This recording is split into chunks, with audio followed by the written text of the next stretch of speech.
Welcome to The Explainer. So today we're going to dig into something really fascinating. What can an 800-year-old spiritual tradition possibly teach us about our very modern environmental crisis? We're going to explore the Franciscan worldview, which, it turns out, has a surprisingly radical take on our relationship with the planet. It suggests the root of the problem isn't at all what we think it is. You know, we usually frame the ecological crisis with science and policy. We talk about carbon emissions, resource depletion, political failures, and look, all of that is absolutely critical. But what if that's not the whole story? This tradition challenges us to look a lot deeper. It suggests the real root of the problem isn't in our technology, but in our hearts, in the very way we perceive the world around us. So, if the problem is in how we perceive the world, what's the big flaw in our perception? Well, the Franciscan answer is incredibly simple, but also really profound. The ecological crisis isn't a crisis of chemistry or politics. It's a crisis of relationship. I mean, this is such a powerful reframe. We see melting ice caps, and our minds immediately go to science, to data, to charts. But this tradition, it sees the exact same image and identifies a family problem. The core idea here is that we've totally forgotten our place in this vast, interconnected system. A web of relationships with each other, with all of creation, and, with the divine. We've broken our family bonds. To really wrap our heads around this, we need a guide. So let's travel back in time all the way to the 13th century and meet the man at the very heart of this worldview, St. Francis of Assisi. Now, Francis wasn't just an animal lover. His actions, which might seem a little, eccentric to us today, were actually the completely logical expression of his core belief. When he preached to birds, it wasn't a weird quirk. It was because he truly saw them as fellow creatures, capable of praising their creator just like him. When he gently moved worms off a path, it wasn't just being sentimental. It was a profound respect for a life he considered precious and, part of his own extended family. And this idea of family brings us to a really crucial distinction that can completely reframe how we see the planet.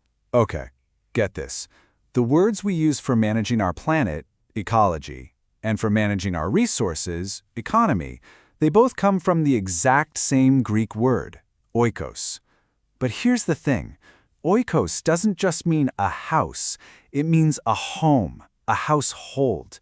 And a home is a place that's defined by the relationships inside it. Just think about that difference for a second. A house is a physical structure we own. It's a collection of our stuff. But a home is a place we belong to. It's this living network of relationships, of family members who are supposed to care for one another.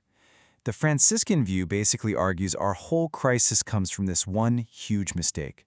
We've been treating the earth like a house to be exploited, not a home to be cared for. The philosopher Bonaventure, who was writing about Francis, he just nailed it.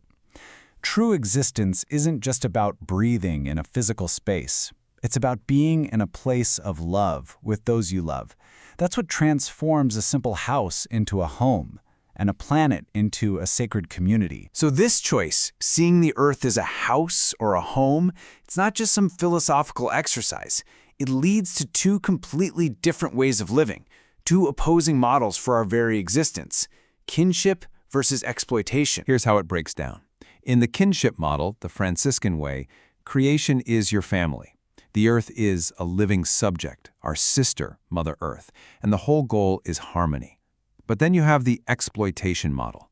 In that one, nature is just a resource.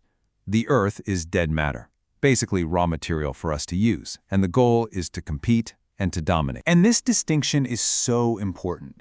In nature, a predator eats its prey. It's part of a balanced system. It's a necessary act for survival. But when we humans inflict harm that is unnecessary, polluting a river just because it's cheaper, or driving a species to extinction for profit, that's not a natural act. That is an act of violence. It's violence against our own home, against our own family. And what's the real-world result of this exploitation model? It's this staggering statistic. If every single person on the planet consumed like the average resident of the U.S., we would need, wait for it, 4 Earths to sustain us. 4. That's not just an unsustainable household. That's a home that's being completely torn apart. So if the problem is a broken relationship, a technical fix just isn't going to cut it. The Franciscan tradition says we need something much, much deeper, a total revolution of the heart. There's a specific word for this revolution: metanoia.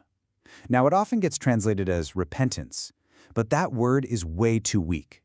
This isn't just about feeling sorry for what we've done. It's a total paradigm shift, a complete, radical transformation of how you see and exist in the world. It's like changing your entire operating system, from exploitation to kinship. So how does a revolution like this even happen? According to this path, it starts inside, with a personal experience of profound love.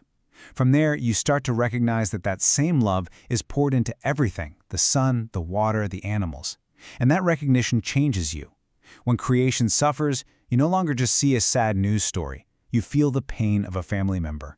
A struggling polar bear becomes a sick brother. A burning forest is your own home on fire. And that new heart, it compels you to act, not from guilt, but from love. At the end of the day, this entire worldview really comes down to a single, powerful question.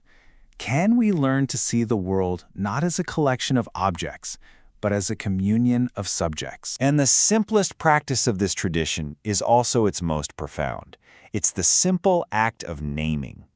By calling the elements of the world by their family names, you are constantly reminding yourself of your true relationship to them. In his famous poem, The Canticle of the Creatures, Francis does exactly this. It's not the sun, some inanimate ball of gas in the sky. It's brother sun, who brings the day. It's not just H2O, it's sister water, who is so useful and humble and precious. And it is our sister, Mother Earth, who sustains and governs us. This language, it changes everything. It turns the world from an it into a you. And so we're left with this powerful idea that maybe our most effective solutions won't come from new technologies, but from a new way of seeing. This 800-year-old tradition asks us a very modern question. What if the most powerful environmental action we can take is to undergo that revolution of the heart and finally learn to see the world not as a resource to be used, but as a family to be loved? Thanks for joining us on The Explainer.